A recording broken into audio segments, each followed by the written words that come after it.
Está começando o Confissões do Reddit.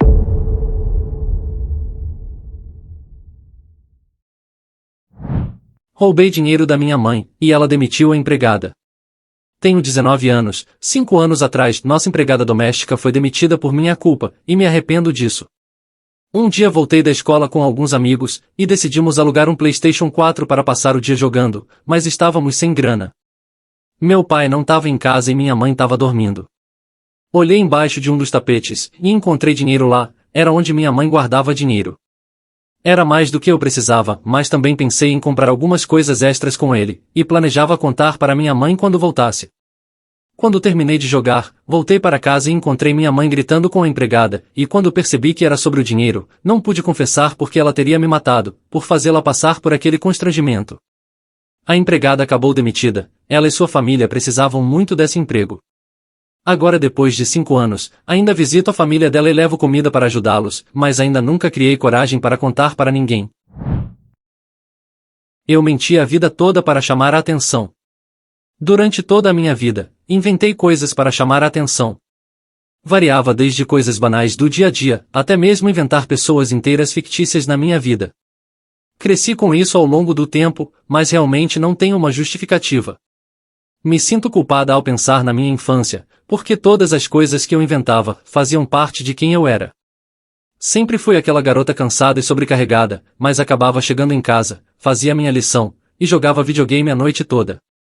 No ensino médio, fingi que saía e fazia coisas com pessoas, tinha histórias fantasiosas sobre coisas que fiz com meus amigos durante o verão, mas na verdade ficava em casa na maioria dos dias, porque tinha muita ansiedade social para ficar perto de outras pessoas por muito tempo. Em alguns momentos, nem conseguia ir ao supermercado, sem ter uma ansiedade tamanha, ao ponto de ter um colapso mental. Em alguns anos, assim que a escola terminava, eu não saía de casa até a data de início do próximo ano escolar. Penso que isso começou quando eu estava no ensino médio, mas me lembro de inventar coisas para meus pais, a fim de fazê-los acreditar que eu tinha amigos.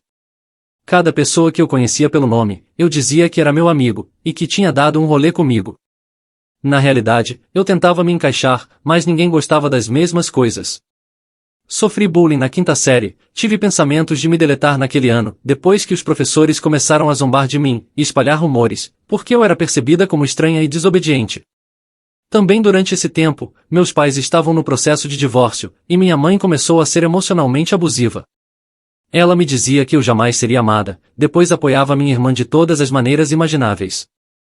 Ela esquecia de propósito meu aniversário, ou planejava festas para o aniversário da minha irmã no meu aniversário, depois me dizia que eu não poderia ser festejada. Ela me negava terapia e cuidados médicos, e me proibiu de continuar praticando esportes. Cada despesa, até uma escova de dentes, era contestada e discutida, enquanto minha irmã recebia mesada. Não culpo minha irmã, sinto que ela foi usada como peão. Embora sinta que ela perdeu o amor por mim no dia em que eu disse que queria morar com meu pai, ainda a amo e faria qualquer coisa por ela. Embora me sinta culpado por constantemente mentir e manipular as pessoas, ainda sinto pena da criança que eu era, que criava mundos imaginários para escapar da realidade. À medida que envelheci, não conseguia controlar o que sentia e o que minhas criações faziam. Sentia que precisava delas para funcionar socialmente, então construí relacionamentos com outras pessoas ao redor delas. Eu falava de conversas que tinha com meus amigos imaginários para pessoas reais, e conseguia quebrar o gelo para me tornar amigo de alguém. Ainda tenho 4 amigos que fiz durante esse tempo, e todos acreditam que essas pessoas são reais.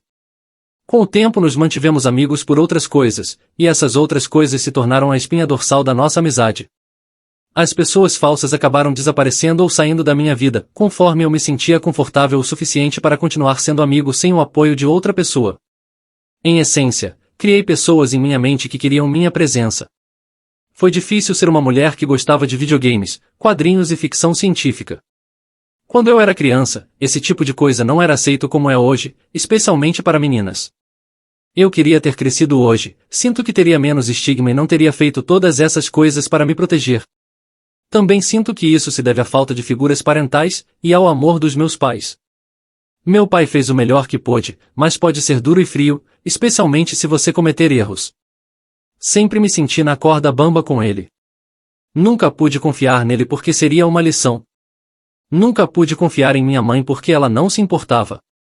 Queria poder voltar no tempo e dizer a mim mesma que um dia me sentiria confortável em minha própria pele. Posso não ter amigos próximos agora, mas tenho amigos. É um passo na direção certa. Já faz quase um ano desde que inventei algo ou mencionei o nome de alguém que não existia. Estou tentando seguir em frente com minha vida, mas a culpa de tudo é embaraçosa e traumática. Também sinto que perdi uma parte enorme da minha vida vivendo em fantasias. Me sinto doente ao pensar que passei minha infância não sendo uma criança, mas tentando ser uma. Sinto-me muito culpada por todas as mentiras, há dias em que não durmo por causa disso. Há dias em que gostaria de começar tudo de novo porque sinto que realmente me ferrei. Não sei nem por onde começar com a terapia, honestamente, gostaria de poder esquecer tudo para seguir em frente. Estou apenas construindo uma nova versão de mim, dia após dia, e espero que um dia não me sinta mais tão mal comigo mesma. Eu tenho uma tese sobre esse caso sem nenhum fundamento, e totalmente tirada do butico. Eu sou fã da saga Harry Potter. Se por algum motivo você não conhece a história, é sobre um garoto de 11 anos, subnutrido, que dorme num empoeirado armário debaixo da escada, na casa de seus terríveis tios, pois os pais dele faleceram quando ele era um bebê. Logo depois ele descobre que ele é um bruxo, é rico, e é bastante famoso, e conforme a história progride, ele se torna um dos bruxos mais fortes de seu tempo. Existe uma teoria feita por alguns fãs da saga, que na verdade todo aquele universo bruxo foi pura imaginação do garoto Harry, um artifício do seu cérebro para escapar da nefasta realidade que ele vive. Será que não foi isso que aconteceu com a moça da história? Algum psicólogo saberia dizer se isso faz sentido? Fico aliviado em saber que ela aprendeu a lidar com suas adversidades, conforme foi amadurecendo. Eu sem querer destruí a vida de uma garota, e me arrependo. Algumas pessoas têm bastante influência na escola, e podem literalmente destruir sua vida escolar. Quando eu tinha 14 anos, eu era bastante popular na escola porque jogava no time de basquete. Havia uma garota em outra sala, que sempre parecia narcisista e autocentrada. Ela me pediu em namoro e eu disse não. Mais tarde naquele dia, quando eu estava prestes a ir para casa, notei que minha mochila e meu celular haviam sumido, e a maioria dos alunos já havia ido embora. Eu chequei em todos os lugares, perguntei aos professores, mas não encontrei. Eu estava bastante assustado por causa do meu pai, ele brigou comigo. No dia seguinte, os professores perguntaram a todos sobre o caso, mas nada foi encontrado. Mas no dia seguinte, quando tivemos o período de jogos, a professora que estava me ajudando a procurar meu telefone, viu uma garota de outra sala colocando meu telefone na minha mochila. Sim, era a garota que me propôs namoro. Ela confessou na frente do diretor que só queria me assustar, ela não tinha intenção de roubar. Foi um erro ela ter devolvido. Seus pais foram chamados, eu fiquei muito aliviado por ter recuperado meu telefone, e contei tudo aos meus pais. Minha mãe me disse para perdoar, ignorar, e não buscar vingança. Mas eu estava furioso. No dia seguinte, contei aos meus amigos o que aconteceu, disse a eles para não falarem com ela, e isso se espalhou rápido. Ela nem mesmo pediu desculpas, pelo menos por uma semana. Depois disso ela começou a se aproximar de mim sempre que eu estava sozinho, ela pediu desculpas, quis ser minha amiga.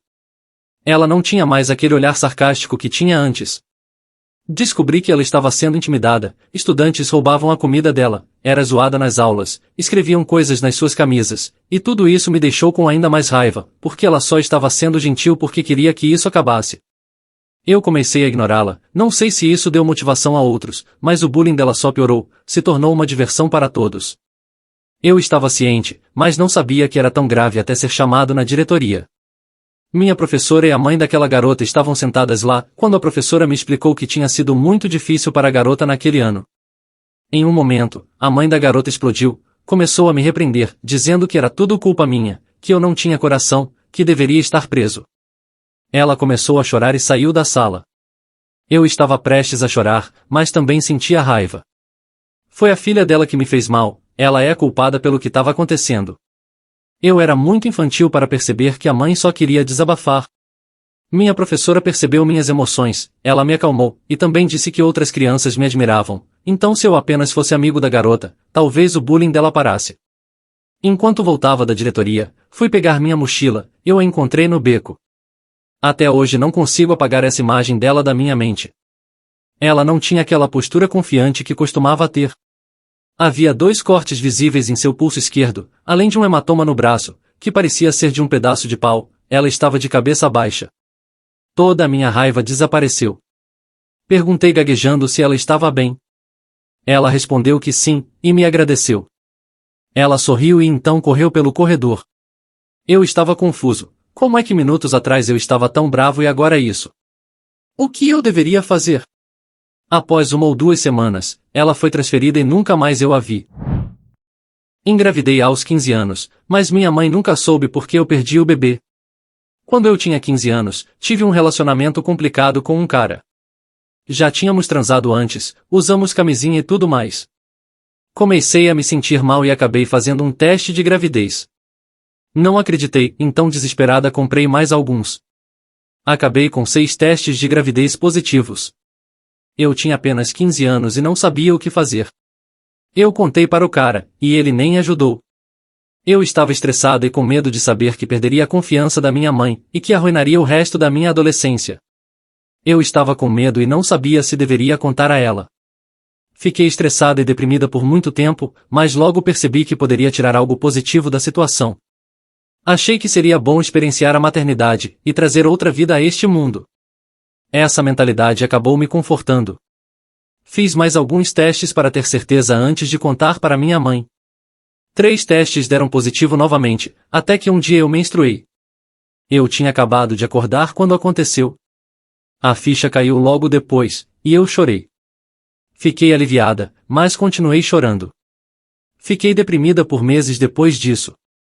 Nunca contei à minha mãe, mas contei para o cara o que aconteceu. Ele se desculpou, e disse que se arrependeu da forma como reagiu.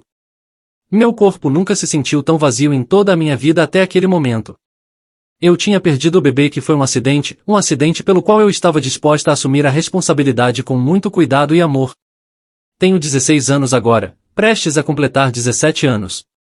Já tive sonhos sobre a gravidez, em que eu conseguia parir o meu bebê. Mas sempre terminava comigo chorando assim que acordava.